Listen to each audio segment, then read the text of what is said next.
안녕하세요. 한국어, 영어, 명언 채널입니다.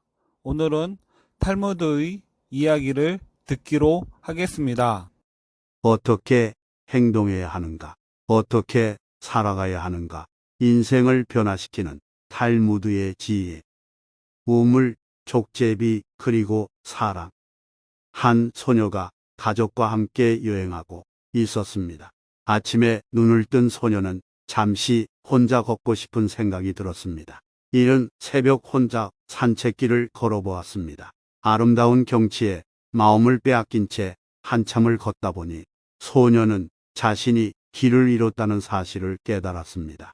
갑자기 경치가 아름답게 느껴지지 않았습니다. 해는 점점 뜨거워져서 목이 타오르기 시작했습니다. 그때 마침 소녀를 위해 준비된 것처럼 운물이 나타났습니다. 하지만 밧줄이 끊어져 버린 운물이었습니다.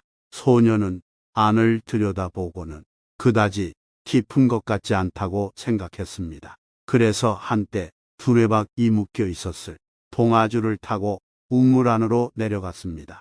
마침내 소녀는 얕은 우물에서 쉽게 물을 한 모금 마실 수 있었습니다. 그런데 내려올 때는 쉬웠던 길이 다시 오르려 하니 쉽지 않았습니다. 우물에 갇혀버린 소녀는 큰 소리로 울기 시작했습니다. 때마침 그곳을 지나가던 한 청년이 우물 속에서 울려 나오는 소녀의 울음소리를 들었습니다.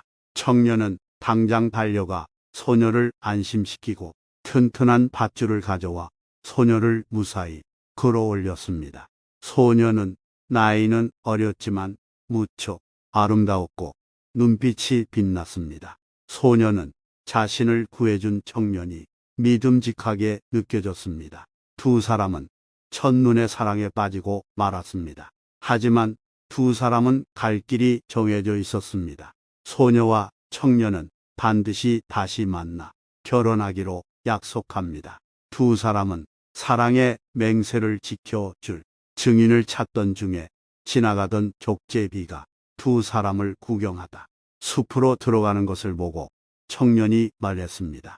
저 족제비와 이 우물이 우리 사랑의 증인이 될 것입니다. 그렇게 영원한 사랑을 맹세한 후 소녀와 청년은 헤어졌습니다. 그렇게 몇 년의 세월이 흘렀습니다. 소녀는 이제 아름다운 처녀가 되었지만 청년과의 약속을 잊은 적이 없었습니다. 그래서 어떤 남자도 거들떠보지도 않고 오직 청년만을 기다렸습니다. 그러나 청년은 소녀와의 약속 따위는 까맣게 잊고는 다른 아가씨와 사랑에 빠져 결혼을 하고 아이도 가졌습니다. 그런데 청년의 가정이 비극적인 일이 벌어지기 시작했습니다. 청년의 아이가 풀밭에서 놀다 잠깐 잠이 든 사이에 족제비가 나타나 아이의 목을 물어 죽인 것입니다. 부부는 몹시 슬퍼했고 곧 두 번째 아이가 생겼습니다. 이번에는 딸이었습니다. 그 예쁜 딸이 걸음마를 시작할 때였습니다. 부모가 잠시 한눈을 판 사이 아기는 집 밖에 있는 우물가로 아장아장 걸어갔습니다. 그리고 우물에 비친 그림자를 보다가 그만 빠져 죽고 말았습니다. 그렇게 아이 둘을 잃고 나서야 남자는 예전의 소녀와 한 약속이 생각났습니다. 당시 증인이 족제비와 우물이었다는 것도 기억이 났습니다. 그는 아내에게 자신의 과거를 털어놓았습니다. 두 번의 사건을 겪은 아내는 그를 보내주기로 했습니다. 남자는 다시 혼자가 되었습니다. 남자는 옛 물가를 찾았습니다. 오래전 맹세를 했던 그 우물가에는 아가씨로 자란 소녀가 그를 기다리고 있었습니다. 남자는 맹세를 잊어버린 것을 사과했습니다. 소녀는 남자의 사과를 받아주었습니다. 그리고 그들의 맹세대로 결혼을 해서 행복하게 살았다고 합니다. 이 이야기의 내용은 약속을 잊은 대한 대가가 너무 가혹하게 표현이 되어 있으며 이야기에는 무심코 한 약속이라도 허투루 여기지 말라는 교훈이 담겨져 있습니다. 못생긴 그릇. 학식이 높고 총명한데 얼굴이 너무 못생긴 랍비가 있었다. 어느 날 랍비는 궁전에서 로마 황제의 딸인 공주를 만나게 되었다. 공주가 그의 얼굴을 보더니 대뜸 이렇게 말하였다. 그토록 놀라운 지혜가 참으로 못생긴 그릇에 담겨 있군요. 이 말을 들은 랍비가 공주에게 물었다. 공주님, 이 왕궁에서는 술을 어떤 그릇에 담아 놓습니까? 술은 항아리나 주전자 같은 그릇에 담겨 있겠지요. 공주의 말에 랍비는 깜짝 놀란 듯이 이렇게 말하였다. 왕궁에는 금이나 은으로 만들어진 훌륭한 그릇도 많을 텐데 왜 하필 그렇게 보잘것없는 질그릇에 술을 담아두시는지요? 이 말을 들은 공주는 곧 시녀들을 시켜 질그릇에 담겨 있던 술을 금과 은으로 만들어진 그릇에 바꾸어 담도록 명령하였다. 그러자 얼마 지나지 않아 술은 곧 맛이 변하고 말았다. 변해버린 술맛을 본 황제가 노하여 소리를 버럭 질렀다.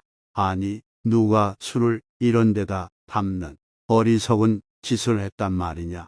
공주는 당황하여 어쩔 줄을 몰라 하며 대답하였다. 제가 생각이 모자라서 그렇게 하도록 시켰습니다. 그러고는 당장 랍비에게 가서 화를 내며 항의하였다. 랍비님, 당신처럼 지혜로운 분이 어찌하여 저에게 그런 어리석은 말씀을 하신 것입니까? 그러자 랍비가 태연하게 말하였다.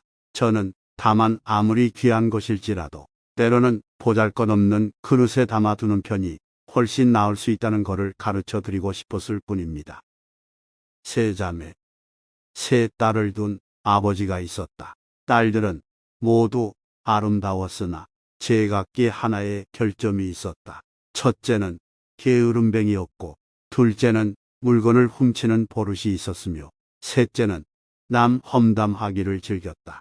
어느 날 세 아들을 둔 남자가 찾아와 자신의 세 아들에게 그의 딸들을 짝으로 맺어주고 싶다고 했다.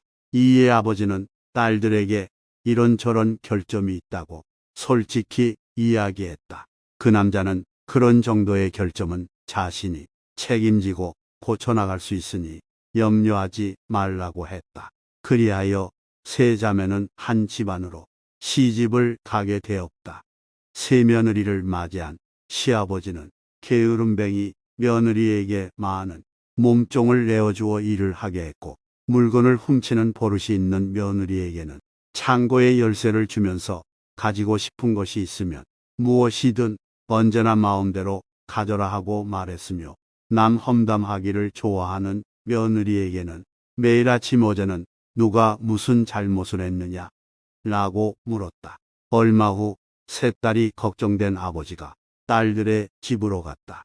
큰 딸은 마음대로 게으름을 피울 수가 있어서 행복합니다 라고 말했고, 둘째는 가지고 싶은 것을 언제라도 마음껏 가질 수 있으니 행복합니다 라고 말했다.